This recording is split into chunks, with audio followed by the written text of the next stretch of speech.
Welcome to Crisis in Perception, where we examine the systems shaping our world. Glad to be here for this one. Yeah, today we're taking on a massive deep dive. We're doing a comprehensive systems-level institutional analysis, a really monumental piece of research. It's called The Making of Global Capitalism, The Political Economy of American Empire by Sam Gindin and Leo Panitch. And it is a dense text. It is. Oh. But before we get into the weeds, I want to be incredibly clear with you, the listener, right from the jump. This is not a standard book review. We are not just going chapter by chapter or giving a literary critique. Books are entry points for us. Our true focus, our entire identity here is the system itself. We are using this research as a lens to help you understand the hidden architecture of the world you live in. We're talking about the structures that dictate literally everything, from the value of the money in your pocket to your local labor market to the stability of the global supply chain. That is the core mission. And the primary system we're examining today is the state-managed architecture of global capitalism, specifically as it's organized through American institutional power. American institutional power. So where do we start with that? Well, we actually need to start by dismantling a very pervasive narrative that we all just tend to accept as background noise. When we talk about globalization, the popular story goes that it's this natural, spontaneous phenomenon. Like it just happens. Right, exactly. It's often described almost like a force of nature, like the weather. The assumption is that free markets simply expand across the globe, driven by technology and human desire, and in the process, they make governments increasingly irrelevant. Right. The prevailing thought is that capital just wants to be free, and states are either obstacles to be bypassed or they're just shrinking entities in the face of massive multinational corporations. I hear that all the time. The state is retreating while the free market takes over narrative. It paints the government as this slow, lumbering dinosaur that's just trying to keep up with agile tech companies and global banks. Exactly. But what this analysis establishes is that this is a total illusion. Markets do not just happen. They don't spring up organically out of the soil. They have to be actively built.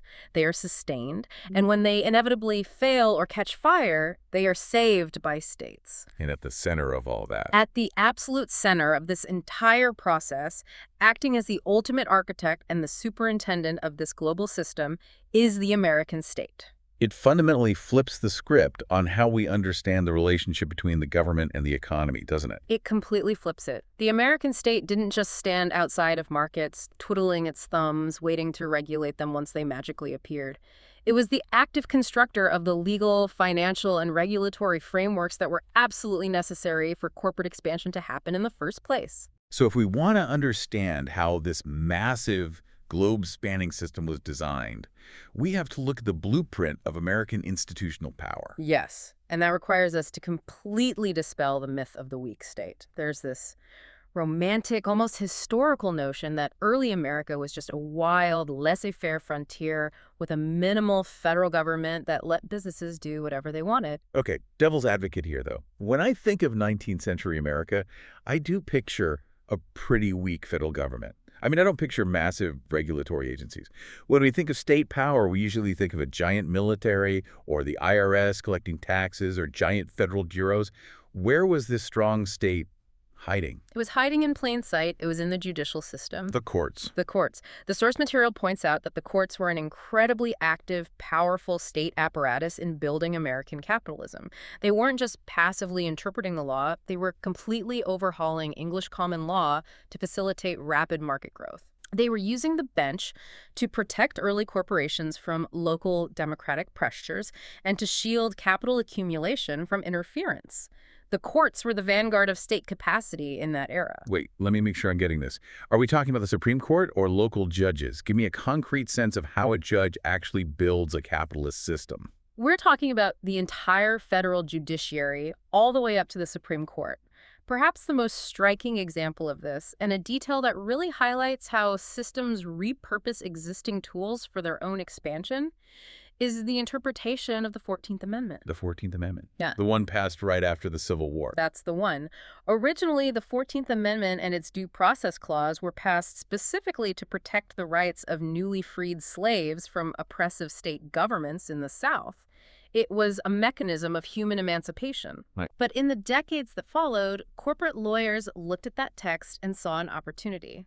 They successfully argued, and the courts agreed, that corporations were legal persons, and therefore, corporations were entitled to that exact same due process. So they took an amendment written to protect emancipated slaves from being abused by the state and just applied it to corporate entities. They didn't just apply it, they weaponized it. It was legally repurposed to crystallize capitalist power. Wow. Corporate lawyers realized that if a corporation is a person, a local state government can't just pass a law regulating its business practices or property without violating its due process.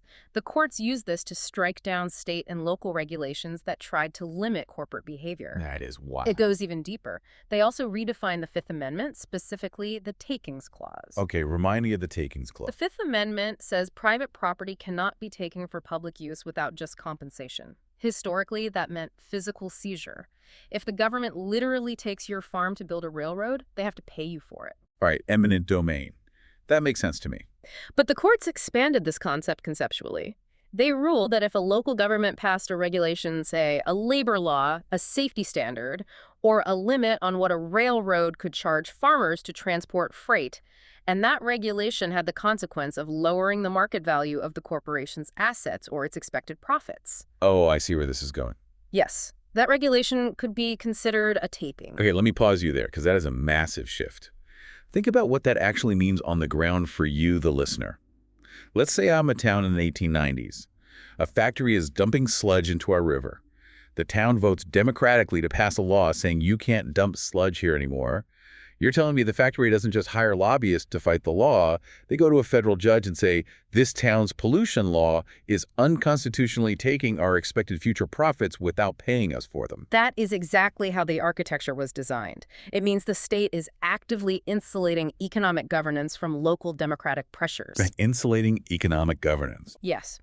If a democratic action hurts a corporation's bottom line, the federal state's legal framework is used to declare that action unconstitutional. That is not a weak state. That is a highly sophisticated state exerting immense structural power to guarantee a very specific economic order.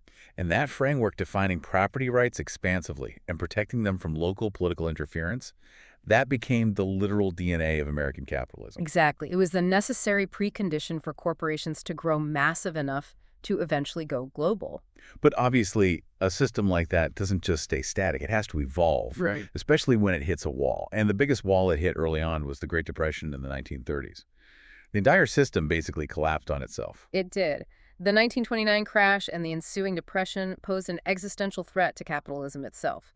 The system was facing a crisis of legitimacy. Private investment had completely collapsed, banks were failing by the thousands, and Wall Street was essentially dead in the water. This crisis necessitated an absolute leap in state capacity. This brings us to the transition to the New Deal under Franklin D. Roosevelt. Okay, I want to unpack this New Deal transition because the conventional wisdom here is very strong. I was always taught that the New Deal was Robin Hood. The narrative usually pits FDR's government against the greedy bankers on Wall Street. The story is that the state stepped in to save the little guy from the ravages of capitalism. And that surface-level narrative obscures the deeper structural reality of what was actually happening. The New Deal was fundamentally about saving and restructuring capitalism, not defeating it. Saving it. Yes, the analysis we're looking at dives deep into the role of the U.S. Treasury during this era. It reveals something the authors call mutual embeddedness between the state and finance. Mutual embeddedness. Give me an ELI 5 on that. Explain it like I'm 5. Think of it like two drowning people who realize they can only survive by holding on to each other. Okay, I can picture that. During the Depression, as I mentioned, private financial markets were dead. No one trusted anyone else enough to lend money. At the same time, the U.S. government wanted to finance massive public works projects, building dams, roads, bridges to get people back to work. They needed cash. Massive amounts of it. To do that, the U.S. Treasury had to borrow an unprecedented amount of money. They did this by issuing debt in the form of Treasury bills. A Treasury bill is basically an IOU from the U.S. government, right? Mm-hmm. You give them cash now, they promise to pay you back with a little interest later. Exactly. Now, picture Wall Street at this moment. Mm-hmm. The bankers have capital, but they are terrified. There are almost zero safe, profitable options in the private market to invest their money. Because everyone is going bankrupt. Right. So financial capital, both domestic and whatever foreign capital was floating around, gravitated toward this U.S. government debt. The U.S. Treasury bill became the absolute anchor of safety in a turbulent sea. So by issuing this massive amount of debt, the Treasury wasn't just funding the government's projects. They were throwing a lifeline to Wall Street. They were actively resuscitating Wall Street. They were giving the financial sector a secure, highly liquid asset to trade, hold, and build their balance sheets around. Mutual embeddedness. Exactly. The state needs Wall Street to buy its debt to fund its operations, and Wall Street desperately needs the state's treasury bills to have a functional, safe financial market. They become completely intertwined. That completely changes the Robin Hood narrative. Despite whatever populist rhetoric FDR was using on the radio about driving the money changers from the temple, the institutional reality was that the Treasury and the banking sector were fusing their interests. The state was managing the revival of financial capital. That fusion was critical, and it created a deeply liquid, state-managed financial architecture anchored entirely by the U.S. government. And once that domestic engine was rebuilt and humming again, what happens? The American state managers looked outward. They realized that you can't have a thriving capitalist machine domestically if the rest of the world is completely broke, destroyed by war, or closed off behind protectionist walls. They needed a way to export this exact setup to the rest of the planet. So that domestic blueprint has to go global. And that happens in 1944 at Bretton Woods. Now, most people might vaguely remember Bretton Woods from a history class as a conference about trade and fixing currency rates after World War II. A bunch of guys in suits at a hotel in New Hampshire. The Mount Washington Hotel, yes. But the source material unpacks Bretton Woods as something much more profound than just a currency summit. It wasn't just about tweaking tariffs. It was about designing what the authors term multilateral sovereignty. Another big term. Break down multilateral sovereignty for me. When the U.S. Treasury officials, led by a man named Harry Dexter White, were designing this new post-war system, they were trying to bind all the participating states to a brand new rule of law in the international economy. They helped birth institutions you've definitely heard of, the International Monetary Fund, or IMF, and the World Bank. Right. When a country joined these institutions, they were accepting new international constraints on their own domestic policies. They were agreeing to a set of rules about how they manage their money, their trade, and their capital flows. In essence, they were giving up a degree of their absolute independent sovereignty to participate in a coordinated multilateral global system. But let me guess, it wasn't an equal partnership where everyone gave up the exact same amount of power. Not even close. It was an incredibly asymmetrical integration. The catch was how the system was anchored. Under the Bretton Woods Agreement, all these other countries agreed to tie the value of their currencies to the U.S. dollar. And the U.S. dollar, in turn, was tied to gold at a fixed rate of $35 an ounce. So by tying their money to the dollar, they were effectively anchoring their entire national economies to the American institutional framework. Yes. The U.S. emerged from World War II with half the world's manufacturing capacity and the vast majority of its gold reserves. It was the only country with the massive, deep, and liquid financial markets capable of underpinning this entire global project. So they were the only game in town. The only one. So by embracing this multilateral sovereignty, the rest of the capitalist world was implicitly embracing the leadership, the rules, and the superintendence of this new American empire. They recognized that the U.S. state alone had the structural capacity to play the leading role in expanding and protecting global capitalism. I want to pause here because this brings up a massive conceptual shift regarding how we view the mid-20th century. And it allows us to use a specific analytical framework from the text, a crisis in perception. Let's get into it. When we look back at the post-World War II era, the 50s and 60s, it's widely viewed as the golden age, the era of the welfare state. The era of strong unions, the GI Bill, subsidized mortgages, high taxes on the wealthy, and robust social safety nets. Exactly. And the common perception, the story we tell ourselves, is that the welfare state was built to cushion society against the brutal realities of the free market, that it was a victory of social intervention over the market economy, a way to protect human beings from being treated just like commodities. And viewing it simply as a protective cushion that decommodified society is exactly what constitutes a crisis in perception. It is a fundamental misreading of the system's architecture. How so? because paying for someone's health care or giving them a pension seems pretty anti-capitalist on its face. If we look at the structural reality, those social reforms, the employment security, the expanded education, the upward social mobility, they were specifically structured to be embedded within capitalist social relations. They didn't insulate people from the market. They facilitated the further commodification of society. Okay, I need an example of that. How does full employment and a social safety net make society more commodified? Think about what full employment actually does. It brings more people, including women, out of informal, non-market labor, like growing their own food or making their own clothes, and into the formal wage labor market. Right. And what do higher wages and a social safety net do? They create massive, predictable consumer demand. I'm seeing it now. You can't have a booming factory producing thousands of washing machines and cars a day if the working class is entirely destitute and living hand to mouth. Exactly. You need them to buy those products. The welfare state made it possible for the working class to buy the houses in the new suburbs, the cars to commute from those suburbs, and the appliances to fill those houses. It was a demand engine. It was. The welfare state was fundamentally necessary to relaunch global capitalism on a mass scale. It created the stable domestic environments and the massive consumer bases required for multinational corporations to expand and for global financial markets to deepen. It wasn't an oppositional force to capitalism. It was a state-managed upgrade to the capitalist operating system. That is a total paradigm shift. Right. It completely recasts the mid-century middle class, not as a victory over the system, but as a deliberately engineered component of the system. Precisely. Okay, so we've mapped out the foundational blueprint. We see the state actively designing the legal structure in the 1800s, mutually embedding with finance during the New Deal, projecting that structure globally through Bretton Woods, and managing consumer demand through the welfare state. That's the foundation. But a blueprint is just a drawing. It doesn't build the building, and it certainly doesn't run it day to day. Let's unpack the architecture of shared incentives that actually drives the players within this system. How is all of this coordinated? The coordination happens through very specific, incredibly powerful nodes. We're talking about the U.S. Treasury, the Federal Reserve, and those international financial institutions we mentioned earlier, the IMF, the World Bank, and the Bank for International Settlements. Nodes in a network. Yes.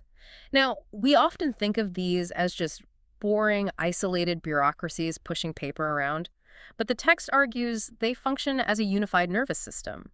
They are coordinating nodes with deeply aligned shared incentives. And what exactly are those shared incentives? What gets these central bankers and Treasury officials out of bed in the morning? Their shared mandate, above everything else, is to stabilize markets, defend property rights, preserve the global dominance of the U.S. dollar, and prevent systemic breakdown. You have to understand that global capital flows at literally trillions of dollars moving across digital borders every single day depend entirely on confidence. Right. It's a psychological game backed by institutional power, and that confidence rests entirely on the institutional credibility of the United States. Because if investors don't believe the U.S. Treasury and the Fed will step in to stabilize the system when things get rocky, the whole machine seizes up. Precisely. If that confidence breaks, the trillions of dollars stop flowing, credit freezes, and the global economy grinds to a halt.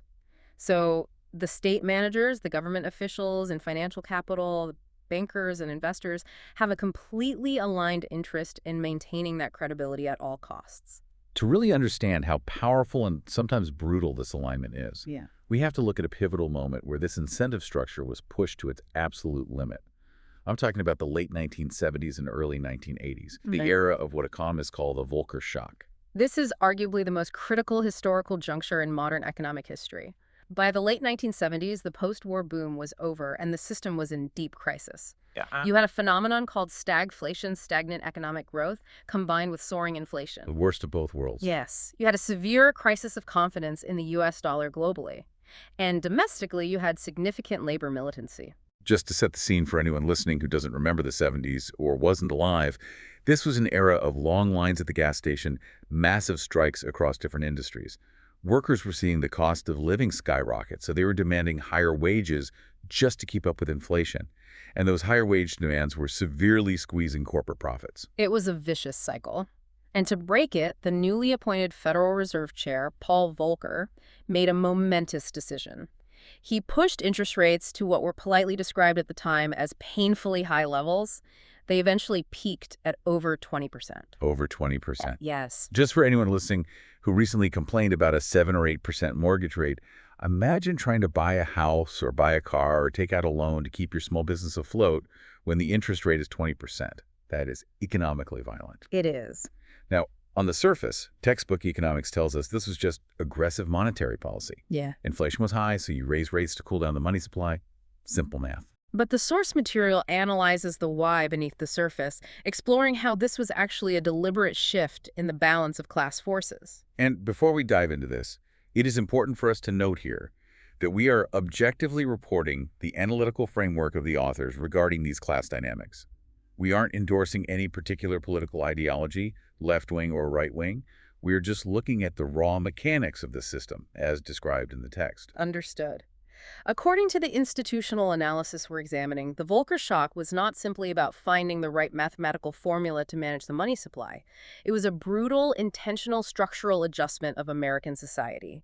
The primary goal was to shatter the inflationary expectations of the working class. What does that mean, inflationary expectations? It means breaking the belief that workers could or should expect automatic wage increases every year to match the rising cost of living. The authors argue that you cannot break those expectations without literally shattering the collective capacity of labor to fulfill them.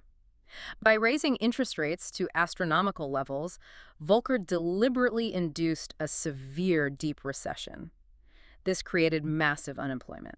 So the unemployment wasn't an unfortunate side effect, it was the mechanism. It was the tool. High unemployment disciplined labor. It reduced their bargaining power. If there's a line of unemployed people around the block desperate for a job, you aren't going to go on strike for a 10% raise. It effectively ended the wave of strikes and aggressive wage demands of the previous decade. And at the same time, while labor is getting hammered, this maneuver entirely restored the dominance of financial capital. High interest rates are obviously incredibly beneficial to those who already hold capital and lend money because now their money is yielding massive returns. But what's truly fascinating is the political alignment here. Industrial capital, the manufacturers, the people who build physical things, you would think they would hate high interest rates, right? Yeah. Because it makes borrowing money to build new factories or buy new equipment incredibly expensive. You would think so, but they actually aligned with finance. Industrial capital accepted the pain of the Volcker shock, they accepted the recession and the high borrowing costs because they recognized something more important for their long-term survival. They realized that defeating labor militancy, crushing wage demands, and prioritizing anti-inflation was fundamentally in their long-term interest to restore corporate profitability. They're willing to take a short-term hit to permanently alter the power dynamic with their workforce. That class alignment was the necessary political foundation for the new era of global finance. And crucially, this domestic discipline set the parameter for the rest of the world. How so? Remember, the U.S. dollar is the global reserve currency. When the Federal Reserve jacks up interest rates to 20%, it acts like a giant, irresistible vacuum cleaner. It sucks capital from all around the world into the U.S. because global investors are chasing those high yields. Right. Why invest in a risky venture in Europe or South America when you can get a guaranteed 20% return buying U.S. debt? Exactly. So to prevent massive capital flight, which would collapse their own currencies, foreign states were effectively forced to conform. They had to raise their own interest rates and adopt the anti-inflation high interest rate parameters set by the United States. Which perfectly illustrates that incredible arrogant quote from Nixon's Treasury Secretary, John Connally. A few years prior, in 1971, the U.S. effectively ended the original Bretton Woods system by taking the dollar off the gold standard. They said, we're no longer converting dollars to gold. And when European finance ministers panicked, Connally bluntly told them, it's our dollar, but your problem. It's one of the most revealing statements of American structural power ever uttered. By detaching the dollar from gold, the U.S. removed a massive constraint on its own domestic policy. It didn't have to worry about foreign countries draining U.S. gold reserves anymore. Right. But paradoxically, breaking that link to gold didn't weaken the U.S. role in the world. It actually expanded the responsibilities and the power of the Federal Reserve and the Treasury. How so?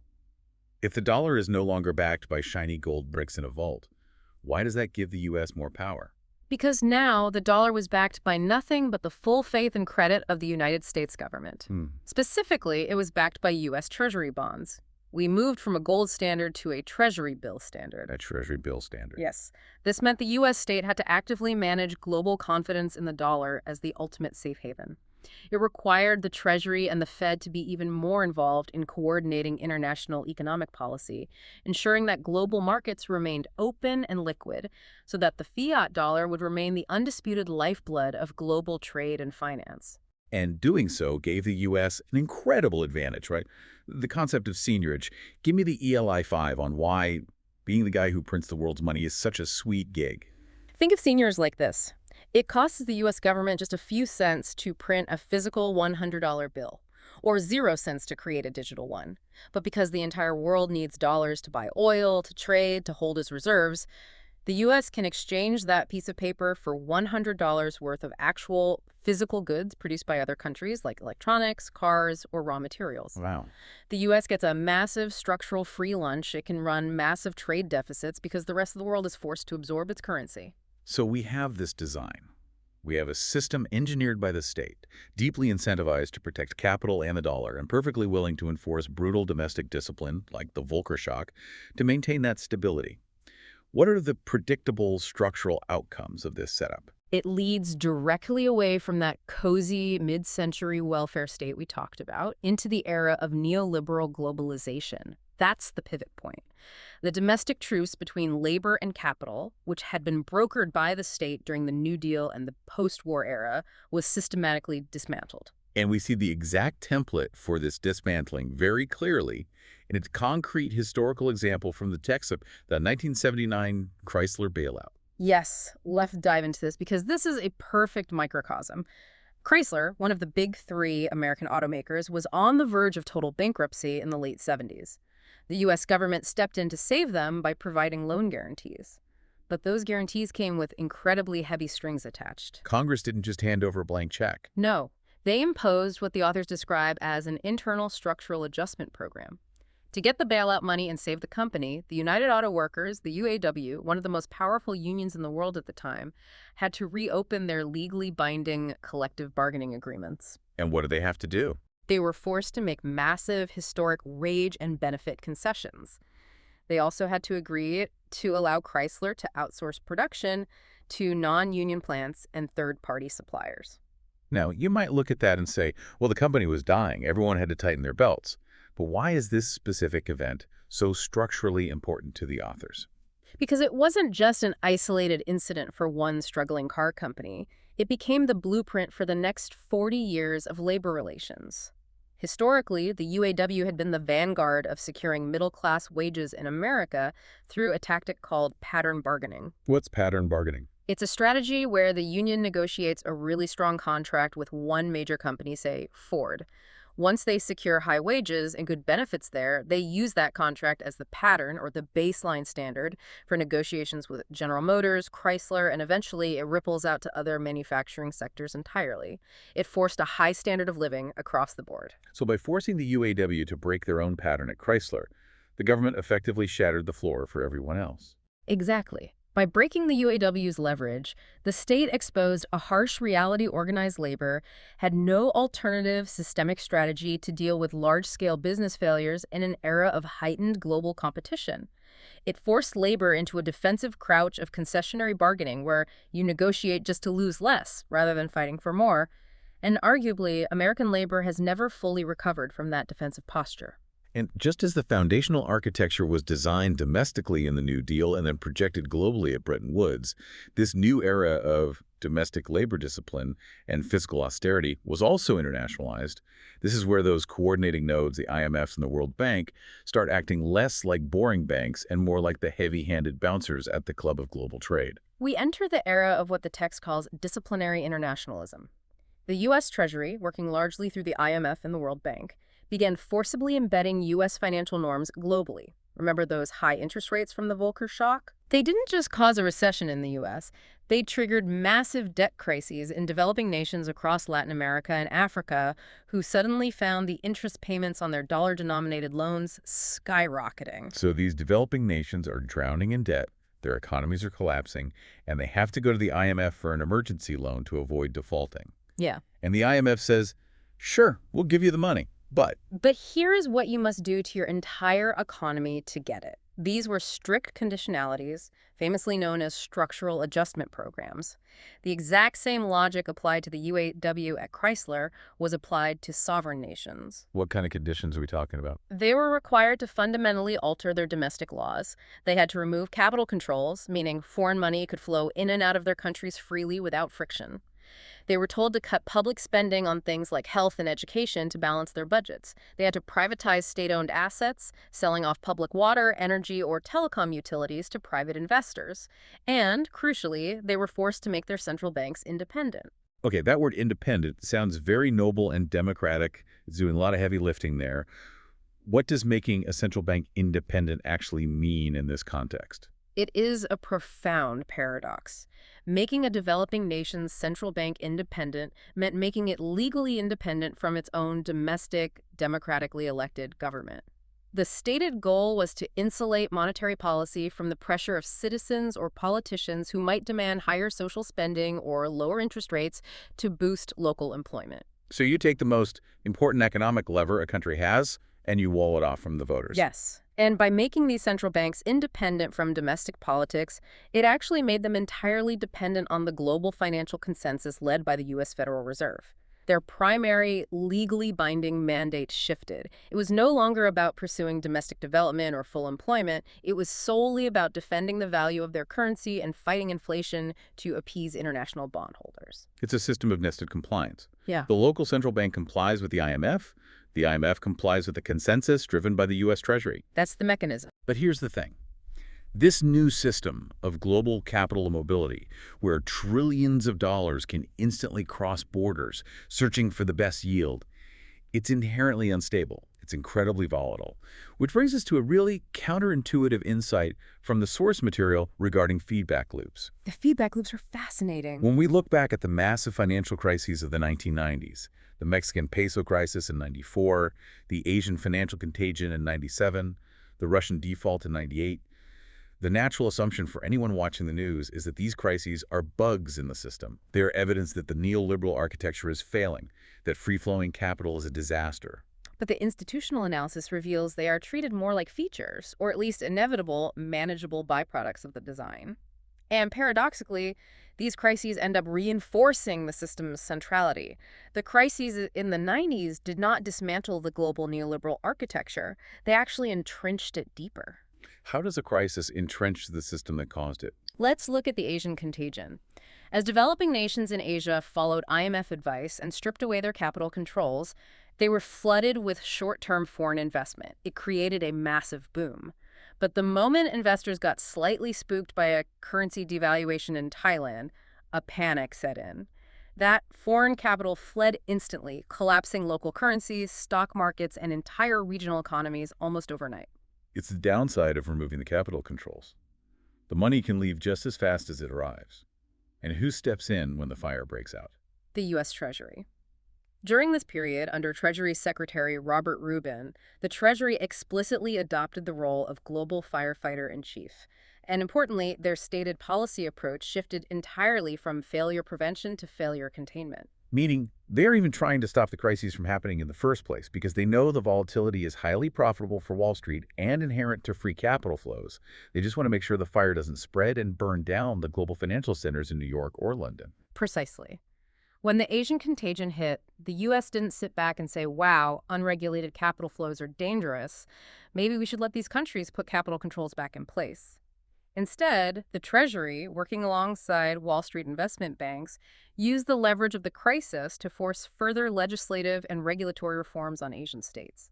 They advised on the fire sale of distressed Asian corporate assets to Western buyers at rock-bottom prices. And they ensured that the fundamental commitment to free market principles remained intact.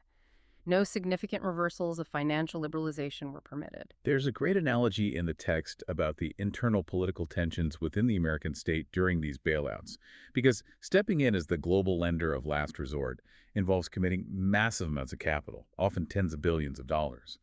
And the U.S. Congress, who represent domestic taxpayers, often push back. They ask, why are we bailing out Mexican bondholders or Indonesian banks with American tax dollars? It's a valid political question domestically. Right. And the authors note that inside the Treasury Department, officials view this congressional opposition like cutting off the water to the fire department when the city is burning down. It perfectly illustrates the dual, sometimes conflicting nature of the American state. It is simultaneously a nation-state responsible to its own domestic voting population and an imperial state responsible for the reproduction and survival of global capitalism as a whole. And the Treasury perceives its global managerial role as paramount. What is striking historically is that despite the loud populist backlash in Congress during every single one of these crises, the Treasury and the Fed find a way to overcome or bypass that opposition in every instance to act as the global lender of last resort. Which maps perfectly onto the concept of institutional reinforcement. The system manages to survive constant, devastating volatility because the crises literally produce the emergency coordination that strengthens the core. The Treasury, the Fed, and global financial actors huddle together, put out the local fire, and in doing so, they upgrade their regulatory code and their emergency powers to ensure they have even more authority next time. And the ultimate test of this feedback loop, the absolute crucible that should have broken the system, was the 2008 global financial meltdown. Right. Let's talk about 2008. Yeah. If there was ever a crisis that logically should have destroyed the myth of American financial competence and completely dismantled its structural power over the globe, it was 2008. Without a doubt. Unlike the Asian contagion or the Mexican peso crisis, this crisis originated directly inside the United States. It was a product of Wall Street's toxic subprime mortgage derivatives. American banks created garbage assets, got stamped with AAA ratings by American credit agencies, and infected the entire global banking system. It brought the global economy to its knees. It did. So, logically, shouldn't foreign investors have run screaming away from the U.S. dollar and the American financial system? You would absolutely think so. It seems like the rational response to a fire is to run out of the burning building. But what actually happened is the greatest paradox of modern political economy, and it definitively proves the core thesis of this book. Despite the U.S. being ground zero for the contagion, global capital did not flee from the United States. It fled to the safety of the United States. Because in a financial hurricane, you don't look for a new boat. Right. You tie yourself to the biggest mast you can find. And the biggest mast on the planet is the U.S. Treasury bond. That's the stark reality. During the panic of late 2008, the interbank lending market froze. Nobody trusted anyone's assets.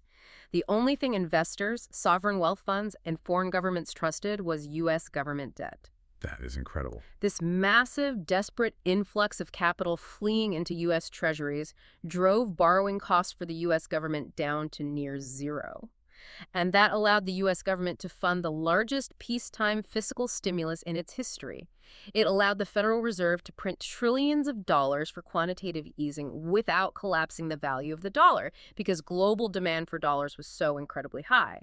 It proved, beyond a shadow of a doubt, that despite America causing the crisis, the world was still fundamentally, inextricably operating on a dollar standard.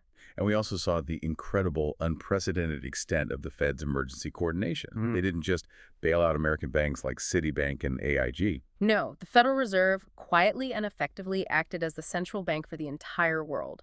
They established massive currency swap lines with the European Central Bank, the Bank of England, the Bank of Japan, and others. Explain a currency swap line. What is the Fed actually doing there? A lot of major European banks had heavily invested in those toxic American mortgage assets, which were priced in dollars. When the music stopped, these European banks suddenly owed billions of dollars to their creditors, but they didn't have any dollars on hand, and European central banks can't print dollars. They were facing immediate collapse. Right, because they can only print euros. Exactly. So the Federal Reserve stepped in. A swap line is basically the Fed saying to the European Central Bank, we will electronically print hundreds of billions of US dollars and temporarily trade them for your euros. You take those dollars, give them to your failing European banks so they can pay their debts and survive, and we'll swap the currencies back later. The U.S. state literally provided the cash liquidity to save European capitalism from a crisis the U.S. had created. Yes. And politically, how is this managed globally? We hear a lot about how 2008 changed the world order. The locus of global coordination officially shifted from the G7, which was basically the old, rich Western countries club, to the G20, bringing in emerging economic heavyweights like China, Brazil, and India. Did that dilute American power? It broadened the table, but look at what the G20 actually did when they sat down at it. When they gathered in Washington in late 2008 at the height of the panic, there was a remarkable, almost immediate They consensus. didn't rebel. They did not point fingers and demand an end to American financial hegemony. They did not retreat behind economic nationalism or tariff walls like countries did during the Great Depression. Instead, they explicitly agreed to avoid protectionist measures and to coordinate their stimulus efforts. They agreed to strengthen, rather than challenge, the international regulatory regime that had fostered global finance in the first place. The 2008 crisis did not undermine American imperial capacity. It cemented the absolute, undeniable necessity of American structural power to keep the global capitalist system functioning. Okay, so we've seen the 19th century design, the Volcker-era incentives, the structural outcomes of labor discipline, and how massive crises actually reinforced the system's power. I want to ask you, and I want you, the listener, to consider this deeply. Looking at the world today, why does this system endure? Why do global elites, massive multinational corporations, and incredibly powerful foreign states with their own militaries and geopolitical ambitions continue to accept U.S. leadership? Why hasn't a genuine alternative replaced this architecture? The persistence of the system lies in a very simple, pragmatic reality. Virtually all powerful actors benefit from the stability that U.S. leadership provides. Global elites and foreign states are not being coerced by the American military at gunpoint to use the dollar or invest in Wall Street. They choose to use it because of the massive scale, the depth, and the liquidity of U.S. financial markets. Give me an example of what that reliance looks like for a foreign entity. Say you are a massive German manufacturing conglomerate or a Japanese pension fund managing hundreds of billions of dollars in retirement savings. You need a place to safely park your massive reserves of capital where it will earn a return, but more importantly, where you can easily buy and sell those assets at a moment's notice without crashing the market. Right. If you try to dump $50 billion into a smaller market, you'll destabilize it. Only the U.S. financial system, backed by the legal and institutional power of the American state, is large enough to absorb that kind of capital and guarantee its liquidity. It's purely an issue of scale and infrastructure. The only bank big enough to hold everyone's money. Exactly. And this brings us to the final piece of the puzzle, the concept of nested interconnections. We've been talking about the primary system, the U.S. state-managed financial architecture. But that foundation supports larger nested systems across the globe. Let's look at global trade and law. We have international institutions like the World Trade Organization, the WTO, and massive treaties like NAFTA. How are those nested within the American blueprint? Remember all the way back at the beginning of this conversation when we discussed the 19th century American courts, how they interpreted property rights and expanded the takings clause to insulate a corporation's expected profits from local democratic regulation. Yes, the idea that a town's anti-pollution law could be ruled an unconstitutional taking of the factory's profits. Right. Well, treaties like NAFTA and institutions like the WTO essentially took that specific historically American constitutional interpretation of property rights and embedded it directly into international law. How does that work in practice globally? They established international dispute settlement tribunals. Through these tribunals, multinational corporations can literally sue sovereign governments. If a country passes a new environmental regulation or a stricter labor law or a public health measure that the corporation claims harms their expected future profits, the corporation can bypass the country's domestic courts entirely. They go to these international tribunals and demand compensation. It is the globalization of 19th century American juridical rules. It's exactly the same playbook, just elevated from a local town fighting a railroad to a sovereign nation fighting a multinational conglomerate. What about corporate governance? After the dot-com bust in the early 2000s, we had massive, very public corporate fraud scandals. Enron, WorldCom, Tyco, executives were cooking the books and lying to shareholders. The U.S. Congress reacted by passing the Sarbanes-Oxley Act to crack down on accounting fraud. Was that an attempt to finally dismantle elite financial power? Not at all. Sarbanes-Oxley is another perfect example of state intervention designed to preserve the system, not dismantle it. The design of that legislation was not to punish capital structurally or fundamentally alter the power dynamics of Wall Street. What was it doing then? Its purpose was to improve accounting reporting and accountability just enough to restore global investor confidence. Because if the world stopped believing in the integrity of U.S. corporate data, if they thought the whole stock market was a cooked book, the vital inflow of global capital would stop.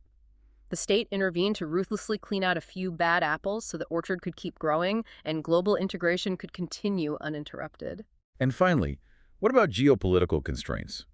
Because if you read the financial press, we constantly hear about the rise of rival currencies or competing economic blocs that are going to dethrone the dollar. In the 1980s, there was total panic in the U.S. that Japan was going to economically overtake America.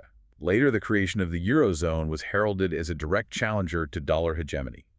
Recently, we hear about the BRICS nations trying to trade outside the dollar. Why have those alternative arrangements repeatedly failed to displace the American system? Because they fundamentally misunderstand their own relationship to the core system. Let's look at Japan in the 80s.